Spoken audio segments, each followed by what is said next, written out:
கன்னி ராசிக்காரர்கள் திருமணத்துக்கு முன்பு எப்படி இருப்பாங்க, திருமணத்துக்கு பின்பு எப்படி இருப்பாங்க, அவங்களுக்கு இந்த கள்ளத்தொடர்புன்ற விஷயம் அவங்க லைஃப்ல எப்படி வரும், அதுலேருந்து எப்படி அவங்க ஹேண்டில் பண்ணி வெளியே வரலாம், இந்த மாதிரி ஒரு விஷயங்கள்லாம் இப்போ இந்த பதிவில் நம்ம இப்போ பார்க்கலாம்.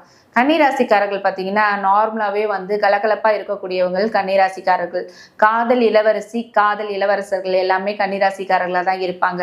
ஏன்னா ரொம்ப அஃபெக்ஷன் அதிகம் கொடுக்கக்கூடியவர்கள். ஏன்னா இவங்களுடைய ராசி அதிபதி பார்த்தீங்கன்னா புதன் பகவான். புதன்னாவே லவர் தான். ரொம்ப கற்பனை வளம் அதிகம் உடையவர்கள். எல்லாமே பார்த்தீங்கன்னா ஒரு கலை நயத்துடன் இருக்கணும் அப்படின்னு சொல்லிட்டு ரொம்ப அதிகம் விரும்புவாங்க. ஒரு வேலைன்னு எடுத்துட்டிங்கன்னா அதில் ரொம்ப இறங்கி வேலை செய்யக்கூடியவர்கள் பார்த்தீங்கன்னா இந்த கன்னிராசிக்காரர்களாக தான் இருப்பாங்க. எந்த விஷயம் எடுத்தாலுமே அதில் ஃபுல்லாக இறங்கி வேலை செய்யக்கூடியவர்கள் பார்த்தீங்கன்னா இந்த கன்னிராசிக்காரர்களாக தான் இருப்பாங்க. கன்னிராசிக்காரர்களுக்கு இந்த ஸ்கூல் டைப்லாம் பார்த்தீங்கன்னா ரொம்ப ஜாலியாக நிறைய ஃப்ரெண்ட்ஸ் சர்க்கிள் எல்லாமே வச்சுக்கக்கூடியவங்க இவங்க தான். எப்போ பார்த்தாலுமே ஃப்ரெண்ட்ஸுங்க இவங்களை சுற்றி இருப்பாங்க.